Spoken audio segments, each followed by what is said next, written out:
Welcome to our podcast series, Raising Saints and Forming Scholars, where we delve into your questions about the world of classical education. We were made for truth, beauty, and goodness. Let's talk about it. In this episode, we talk to author Evan Lemoine about his recent scholarship on theology of the body.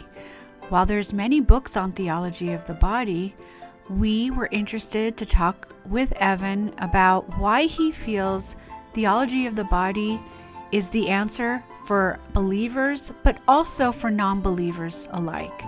He brings up points in his scholarship about how to draw in people from all walks of life and all ages to the beautiful truths of theology of the body and how they answer the deepest desires of our hearts. He will even share wisdom on how to find the perfect partner. Join us.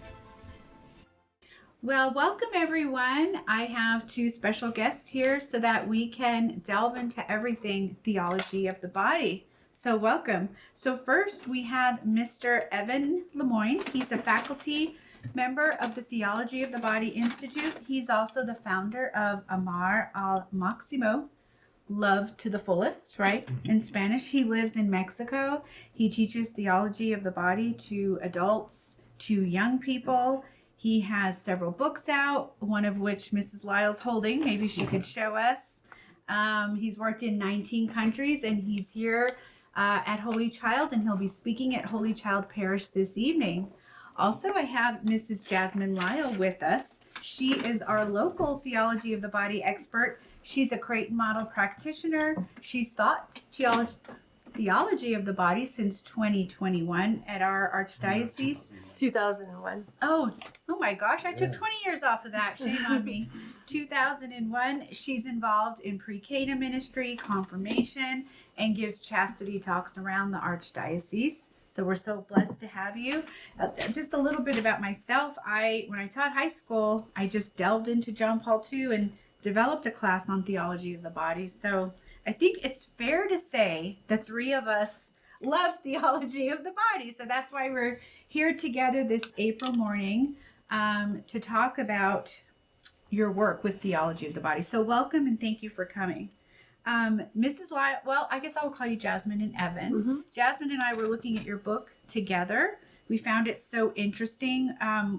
We really wanted to, I guess, explore how you're bringing this to a new audience today in a fresh way to young people. I think that the book, the Sex, God, and Me book, it's really helpful because originally it's a theology of the body book for non-believers.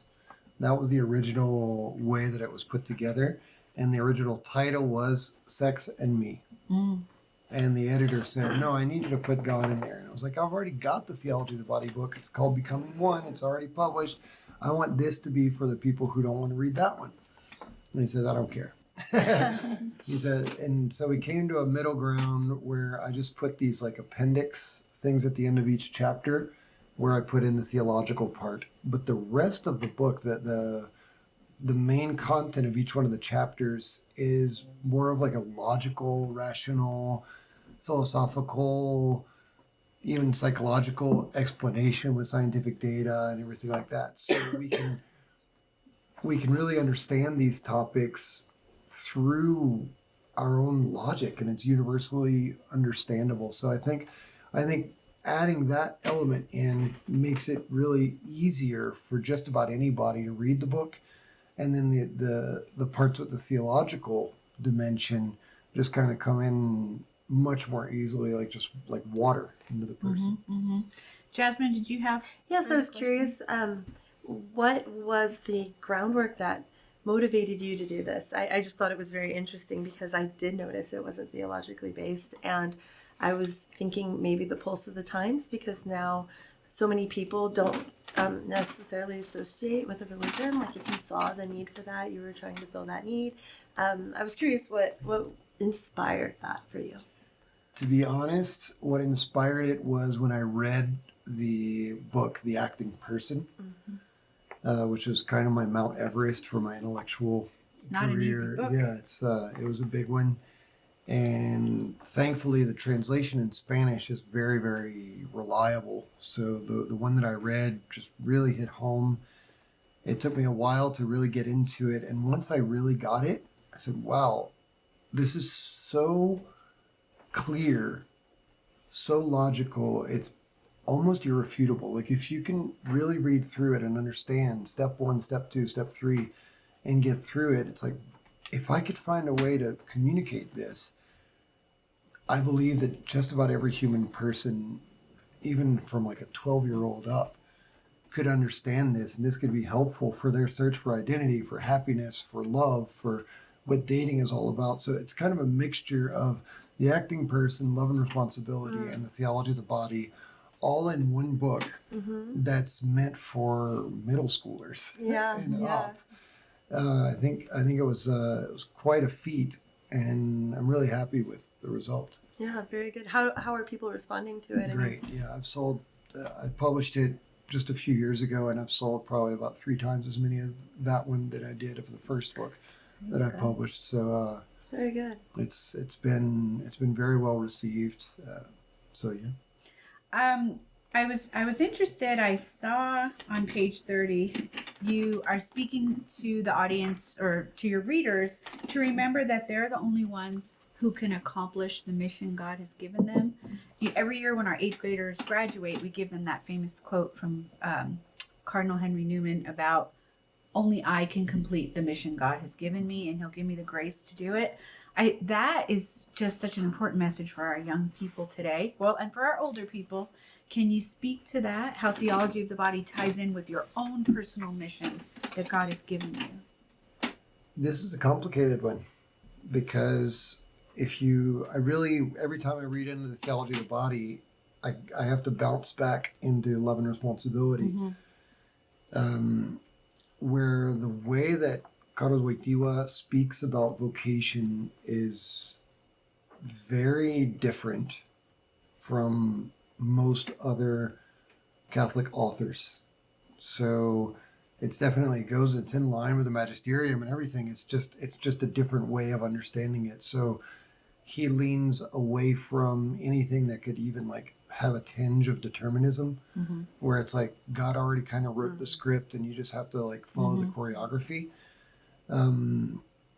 So there is a mission, but it's more of a kind of a back and forth call and response. I don't know if you're familiar with jazz, but there's 2 different kinds of jazz. One is hot jazz and one is cold jazz. And the cold jazz is where you've already got the sheet music and everybody knows their part and they just have to follow the notes and the parts. And if you do it right, it's going to sound great. And that's it. You can package it up and send it out. Whereas warm jazz or hot jazz is call and response. So there's constantly this ba-do-ba-do-ba-do-doom, and then I hear that and then I add something to it, but from my own creativity. It's within a certain key, which I think is important, but it's not necessarily a specific sequence of notes. That I see in your book you talk about personalism. To me that ties right in with and just for our audience, personalism is an ethos that emerged really strongly during the 2 world wars when people were asking questions about what happened and who are we. And so John Paul II and other thinkers were involved in accentuating that subjective element that you're talking about. Right. How does the subjectivity of the human person, we're still grounded in the objectivity of God, but we're looking a little more at the person from that perspective. It's very modern. Well, like if I have 3 kids and my daughters, one of them's 10, one of them's 9, they make their own lunchbox every day. And I have a will for their lunchbox. Yes. But it's not a specific like this many grams of apple and this many grams.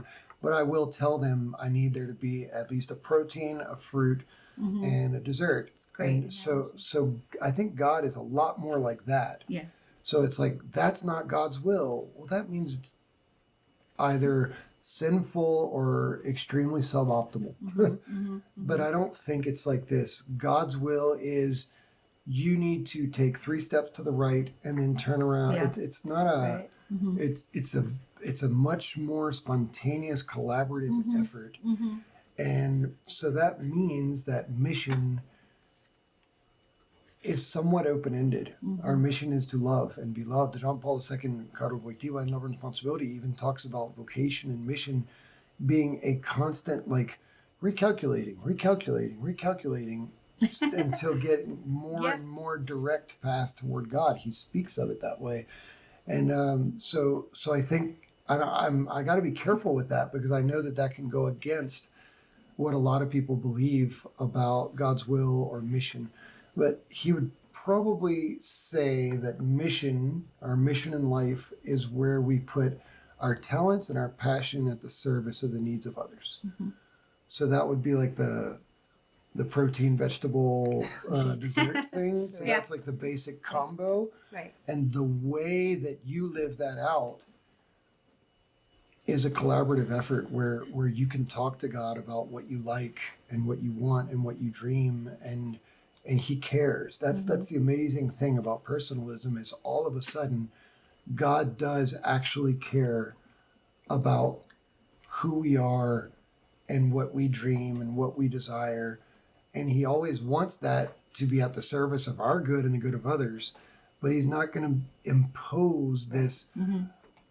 my will upon you. And John Paul II would say, it's not so much what does God want from me, but what does God want for me, or even more so, what do God and I want wholeheartedly. That's beautiful. I always saw it, like when we present the theology of the body to couples, we always talk about the fact that John Paul II presents these ideas as an invitation, not an imposition, Yeah. but an invitation to truth, to freedom, to love, and to the meaning that you're searching for in your life. And so as you're speaking about, only you can fulfill the mission that the Lord has given you, and you're talking about the fact that from this personalistic point of view, you're looking at it from the point of view as song and dance, or almost like the hot jazz that you were speaking of. It made me immediately think of the charisms in the church, that we don't have one order. We have the Dominicans, we have the Franciscans, we have the Jesuits, we have Salesians. We have so many, because the Lord is one. His truth is one, but the way it's expressed is so individual, like the stars, right? Like he gave to Abraham, they're going to be the stars. And so the expressions of that truth, there's just so much freedom in that, as long as we adhere to that truth, right? That it can be expressed in many ways. Lots of combos for the lunchbox. Yeah, absolutely. Like, pick your protein. Right. I don't care what it is, kid. Yeah. Just give me some protein. Yeah. So The next time I'm in the cafeteria, I'm definitely going to talk to the kids about the lunchbox. That's a great teaching tool. Tell us, I was enjoying looking at your advice on choosing a partner. I know there's going to be people in our audience who want to choose the right partner. I'd love your advice. Share with us. can I step Yes, the please do. chapter Please. before? Yes. So the chapter before says, "Am I ready to date?" And Ooh. seeing as we have middle schoolers Yes. at our school, and that's definitely the How do we know? conversation that comes up. So Are we ready to date? How do we know? yeah, can you speak to that? A little Sure. bit? Yeah. I think that whenever we start dating ahead of time, it's usually going to interrupt other natural processes that we need for maturing, our own identity, our own self-esteem, even our own self-respect and maturity. So whenever we have a habit of choosing feeling good over what actually makes me happy, that would be kind of like filling the lunchbox with just a bunch of dessert, And if we're still in that mode, we're not really ready for dating, because we're not even good at loving ourselves yet, let alone loving another. So we're going to get tied into this, calling it dating, but all it is like this mutual service provider kind of thing. Like, you give me feelings and I give you this or that, and they can very easily be distorted. So that would be like the first step, learning to want what is good for me above what feels good for me. Sometimes they can be combined, which is great. But whenever I have to choose between the two, definitely choose what goes to my happiness, my integral good, and not just my partial or feel good. And then desiring the same thing for other people. So that means I know how to be a good friend to myself. I know how to be a good friend to others. and I know how to have trusting, mature relationships with members of both sexes. And also, there can be some need for inner healing. I'm big into understanding our own kind of psychological heirlooms that we may have received that need to be worked through, and we need to also like polish up our social skills, because there are some people who are just like, it's just not working out. It's just not working out. It's like, well, dude, I know you love Star Wars, but you can't just talk about Star Wars all the time. Like, you need to learn to listen to what other people care about, and learn how to connect with people, because on that social level, if you don't know how to be a good friend, you're not ready for a dating relationship, because a dating relationship is an exclusive, romantic, mature friendship. And what people usually do is they just go to romantic, and they forget exclusive, mature, and friendship. Right. And they think that they're dating because there's romance. Right. But they're just using each other. I love how you lay that out. When we were teaching the teens that, you need to date with purpose, that the purpose of dating is basically discernment for marriage. And, we taught this teaching, and I realized after speaking with one of the teens that took that to heart, she didn't understand that the message was that, well, how am I supposed to act like I'm not married if dating is for marriage? I take this so seriously, the dating that I'm in so seriously. And I stepped back and I realized, well, the answer is you started dating too young. You were in a very serious relationship before the maturity that you're talking about, before the practice of the social skills. And I remember talking to another teen that said, I was dating him, but then I realized he didn't even like to talk to me. So it wasn't a very good relationship. And when you're a 14-year-old freshman, that would be the experience. So I love the way that you place the order of events of growth necessary to experience dating as what it's meant to be. And one of the messages we tend to give the teens is, do not date as entertainment. It should not be a form of entertainment. It shouldn't be a pastime. Exactly. Or just because everyone else is doing it, you shouldn't be socially pressured into dating because that's what everyone is doing. And so to hear these principles of am I taking care of myself? Do I know what is good for myself? Do I love myself first before I love another? Do I know how to engage in friendship and communication and creativity? Those are the foundations of who I am as a person before I can give myself away as a person. So totally. That's great. I love that you laid that out. I'm going to have to use that.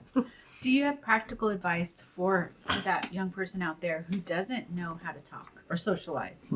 I think we see that more and more. How can they learn? Is there a school? What should they do? I mean, I think that's what home is. Okay. That's what homes are meant to be. Now, it can be challenging. Every child has their own differences and their own quirks, and we deal with that with their own children, where every one of them has their own talents and defects and difficulties. And sometimes you can kind of feel lost as a parent or as a child. I mean, hey, I don't understand why I don't get this. It's not easy for me to work through these things with other people around me. As my peer group, I think that's a challenge in humanity. And the more and more we get through, we find this spectrum not only of neurological anomalies or whatever you may call it, but there's also a spectrum of emotional and hypersensitivity and highly sensitive persons and this and that. And there's so much that the more we come to understand it, we see that basically every human being has their own set of challenges. So I think that it just needs to be taken on as something that I need to learn. Mm-hmm. The same way we're going to be you need to learn math, you need to learn reading. This needs to be part of your education. An education, and it can't just be a passive. Well, as long as we throw them in with a bunch of other people, then they will come out the other end knowing how to deal with people. Not necessarily. You have to approach it with intention. I think there needs to be approach with intention. Do you both think, you're involved in the ministry, is this a new problem? Or have we always had this? I have noticed that. I don't know what you've noticed, Evan, but I've definitely noticed in the last, maybe 4 to 6 years, a difference in way the teens interact. You know, as Evan was speaking, I was thinking of emotional intelligence. We have to foster our own emotional intelligence, and that he was saying that it has to be guided. And I think part of that is when parents relinquish some of, you know, you mentioned the family, like when parents relinquish the social interactions of their children without any guidance, like, well, you know, you hang out with your friends and you'll be fine, you'll come through in the end. You'll figure it out. Right, you'll figure it out. And in some ways, yes, we learn by doing, we learn by our experiences, but unguided, who do the teens have to guide them? It's usually somebody else on social media. And do we really want that? So it's really probably social media. I think that's and the phones change. That are making it, because we all figured it out, my generation. Right, and I think I think there has been a change from what I've observed, Yeah. just because it seems as though the children, the teenagers, they've spent so much time receiving through the images. I receive, and there's less of the interacting and giving. Yes. That's been my impression. I don't know if you've seen that, but maybe it's different in Mexico. But that's what I see here. Yeah. I think we can notice that. I mean, there's so many factors that are involved. We got the pandemic. We have Yes, the pandemic is actually where we have so many different aspects, but there's also like a consciousness or an awareness where the more parents start to, it's kind of like the ADHD fad that was, I mean, it's, I want to be respectful, but there have been moments in history, recent history, where all of a sudden everyone has ADHD. Right. And so it's like, wait. And then all of a sudden, like, everybody's diagnosing all their friends with narcissistic personality disorder. Oh, it's a narcissist. It's like, well, maybe hold off on the diagnosis until they speak to a psychiatrist, you know? So I think that there's also this hyper awareness of like these new understandings of phenomenon or anomalies that we can kind of, on the one hand, it can be like a label that we put on a child, but on the other side, it can be very positive where there can be an empathy and say like, hey, you know, like my daughter has hypersensitivity or highly sensitive, and like she literally, like, she can feel the seam of the sock. Mm-hmm. Like she has to wear the socks inside out so that the seam doesn't like scratch her all day. And I'm like, you feel that? How can you feel that? It's a real thing. Like, and it affects the way that she learns. It affects the way that she hears. It affects the social interaction because she gets hypersaturated. She's just like, okay, too much stimuli, overload. I need a break. And we just kept thinking it was like, no, stay here. You got to do the activity till the end. And the more we can understand her, the more we can deal with that. So there's an awareness, but it can also be like this, like, people just writing so many books, so much information out there that all of a sudden everybody has some disorder. Right. So there's a balance there. I can't really just pinpoint it to one thing. But I think the whole idea is to, you know, to help form our kids and to take their individuality, like you said, and to help them through their circumstances and give them those opportunities to develop those relationships and to have the social interactions and to kind of navigate. I mean, that's how I've seen high school education is this is your time to learn, to learn your social skills. I mean, academics as well, but there's something special about going from a child where you play aside your friends, right? Like with your 2-year-old, or your 3-year-old, like you play alongside your friend, and then eventually you're looking at your friend, and then you're playing with your friend, and there's that development from, you know, toddler to elementary school to middle school, high school, and beyond. Like there's just this development of who am I, who are you, and a realization that they're made for communion and helping them navigate that. So. Well, there's a lot of selfishness too, a lot of materialism. So I think we need to help. We need to help form communities where our kids can be with people who care about other people. Yeah. And we need to help them to choose to relate to those kinds of people and not go into more of like a popularity comparison contest where it's more based on appearance and envy and bullying or who's better than who kind of thing, and it's more of a service. So that selfishness can be a sign of emotional immaturity, Yeah. or even philosophical, just personal immaturity. And whenever that becomes like the common denominator, we're kind of throwing like a lamb among wolves, you know. So we can't choose all their friends for them, but Right. to help them to have good criteria for choosing their friends and being a good friend. Which is so foundational for the next step in terms of dating, discernment of vocation. It all goes It together. all ties together. Yeah. So I do want to hear the next chapter about you just How to brought up choose a partner. How to choose a partner. How to choose a partner. I love the book of Love and Responsibility. In my first book, it's called Becoming One.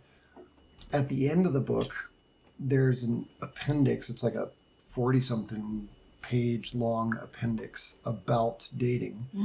And it's kind of about the puzzle pieces that need to be put together. And it's based on love and responsibility. That you get all these puzzle pieces together and you get this integral love, you know, that's kind of passes the litmus test for, okay, we're ready to take the next step into engagement and marriage. So that it's basically got two parts, which is the experience of love and the virtue of love. So the experience of love is attraction, desire, sentimental, even sensuality. Yes, it would be good for when we hold hands. We like that, or if we Eros. kiss. I was just thinking. There's a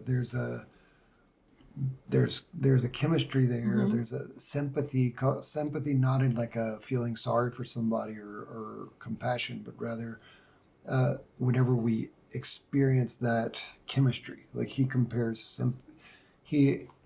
equates sympathy to chemistry. So that's like the one part. So I would call that personal compatibility. Okay. Okay, so we are compatible on a personal level. We like each other, we get along, etc. Then there's the other side of it would be the same hierarchy of values, or at least the same point of reference. So if there's already, my wife and I are TOB gurus, experts, and we dove into this being like on the same page on just about everything, and we still find something to disagree on just about every day, Of course you do. and that's okay, right? But I can't imagine how difficult it would be if she were like Buddhist or something. I don't have anything against Buddhism. It's just, what if we try to talk about sexuality? What if we talk about even understanding pleasure, even understanding eating, sleeping, marriage, life, death, everything? And it's like, okay, what if we have to make a decision if we want to have a child or not? And you're over here and I'm over here and you're pro-choice or I'm pro-life, and it's like, wait a second, things just start to get way out of hand. So I would say we do need to try to find a compatibility, personal compatibility, and then I guess we could call it like a view of life compatibility, where it's saying values, hierarchy of values, and then lastly it would be the compatibility in our mission, which again, mission is a wide scope of loving and being loved and living out our vocation to marriage and whatnot. But mission can also be like, well, hey, how many kids do you feel called to have? Or do you feel called to be more of like a part of my mission is I travel almost 15 days a month, and my wife is on board with that. Right. And I spend a lot of time with my kids, probably more time than most fathers do. And at the same time, I travel a lot, and that's part of the things that we talked about even before we started dating. Like I told her, hey, I feel called to this. This is what I do. I don't think I'm going to make as much money as maybe an engineer or a banker or this or that, and that's not a priority for me. So I need to know if that's a priority for you. So I guess like I imagine like a woman standing on like Fifth Avenue, walking into the Louis Vuitton store, and if that's like her heaven, then I'd be like, well, maybe the kind of guy that you want to be with is not the same kind of guy that if a woman were to walk into a church and smell the smell the incense and the candles and be like, this is my place, you know, this is my, it's like, well, then you'd probably want a different kind of guy than she would. Now, the problem is whenever like the same woman wants both, then it gets real I was tough. going to say, as a New Yorker, Yeah, St. Patrick's and Louis Vuitton are both New Yeah. York. Anyway, but yeah, that makes perfect sense. And that, well, Pope Benedict said we need to combine eros and agape. Yeah. We just find it similar language like that reconciliation between. And I always liked how Pope Benedict said the eros is important too. Like, it can't just be sacrifice, sacrifice, sacrifice. You have to have the eros also. So just like everything, just that balance, you know. Agree. Jasmine, did you have another question? I was very intrigued by the section that said how to find princes and princesses in the world of frogs. Frogs, So yeah. We had to look up really fast. What are the frogs? Yeah, so you wrote that in your chapter, and we'd love to see you speak to that right now. So, Well, there are a lot of frogs in that chapter, Can I see? which applies to both men and women. I love it. One of it could be more of like a kind of a lustful mentality where there's a sexual immaturity, maybe a pornography addiction, or even young women who, for one reason or another, are extremely available or even aggressive in proposing and kind of throwing themselves upon. Is that the walking hormone? Yeah, Yeah. maybe the walking hormone. There's also the problem child, Yes. where we kind of go in and try to fix someone The or rescue project. someone and be like, hey, well, you're the only one who really understands me, and it feels good for somebody to say that. You feel important, and there's a desire in the human heart to feel necessary and important for another person. But without maturity there, that could easily turn into codependency. I was just thinking that, yeah. So there are a lot of different ones. One could be when there's over control or The abuse. control freak. Yeah, The potty mouth. yeah, Mr. and Mrs. I can't make friends without the internet. yeah. The addict. The spiritual dwarf. And I love how you say, I mean, it's so clear, as Jasmine was saying in your book, you say, get out of the swamp, become a princess or a prince, stop kissing frogs, frequent the castles. I Yeah. love all that. I think some people tell me, they're like, well, I love the theology of the body, sounds great, but where am I going to find somebody who wants to live that? And I hear that from a lot of women.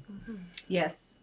And the answer would be, where would you find a bunch of people who like to run marathons? Where would you find The that? running club. You might find them at a marathon. right. So now you could go to a club, a bar, and just like go from one guy to another and just kind of ask around. You know, it might take you about 7 years, and you might find that one of those people, you just bump into someone and you're like, hey, whoa, you like marathons too? Awesome. But it would be way easier if you were to like run a marathon or two or some whatever, you know, some 10Ks, and that would probably be better if you want to find people who like to run. You know? So if you want to find somebody who has God in the center of their life, who goes to daily mass, you'd probably find them at daily mass. You know, sometimes we do need the most obvious things explained to us, all of us as humans, right? Sometimes it's good to return to what you're giving us, this basic maxim. That's good. Our time is coming to a close, but I wanted you to comment on something I saw on page 183, which I loved. Falling in love with love. I mean, there's so many ways to look at that. How would you like your audience to remember falling in love with love? I love that chapter. I really do. I believe it. I think that's the introduction to the chapter on chastity. Okay. And I don't call it chastity as the title of the chapter.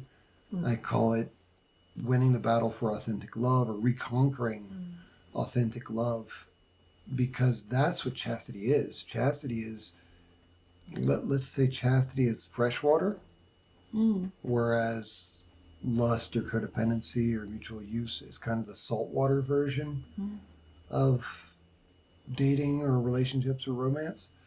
So if you're in the middle of the ocean, you're dying of thirst, it doesn't matter how much salt water you drink, you're never going to be satisfied, and it's going to get worse. Like you're going to get nauseous. You're going to get, I'm not even going to talk about all the stuff of what it's going to feel like and how it's going to come out, but it is not pretty. And that kind of same thing happens with like this sludge of salt love, the false love. So I think falling in love with the real thing is the first step for avoiding the counterfeit version. So I really do believe that was important for me. When I met the Theology of the Body, that was the big game changer, because it was like, this hits home with me. This is so attractive to me. This is so much what I want. And this puts words to the deepest longings and frustrations of my heart, of what I've been longing for and what I've been lacking, that I am willing to do anything. And there's a Mexican author, Eduardo Verástegui, you probably know who that is, but he says chastity transforms us into visionaries. He says a visionary is someone who sees an image of the future that produces passion in the present. So I fall in love with the kind of love that I desire, and that becomes like this power that brings me to not only not drink the salt water, but to row my boat until I get to the shore. Perseverance. And I think, and that's the beauty of the message, is this is the longing of my heart, and even more, this is what I was made for, and I deserve this. I don't need to settle for salt water when there is fresh water available. Finding the fresh water might be like finding that in a desert, right? You have to find the oasis. But I think everything you're saying about that is that recognition that I can go for that idea, that chastity is not something put upon us, but it's something that frees us, Well, chastity is a freeing. Yeah. He defines it as the spiritual force that frees love from all selfishness, use, and aggression. So I imagine love being like chained, and I think of so many relationships, friendships, or companions at school, or dating relationships, or even marriages, where there's so much selfishness, use, and aggression,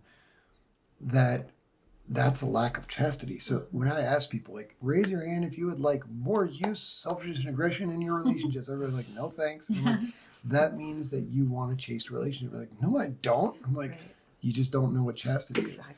Chastity is not I would say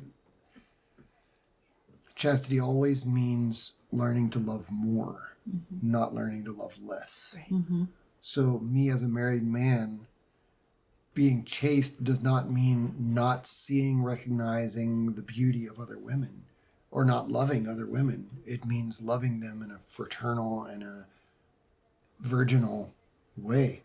And so I can appreciate and even connect deeply without feeling the need to possess or dominate or obtain or use or diminish or reduce. So chastity is always about loving more. And if you're dating somebody, it's like chastity isn't about putting like the handbrake on and be like, watch out, we're loving each other too much. No, if you're going into lust, it doesn't mean you're loving each other too much.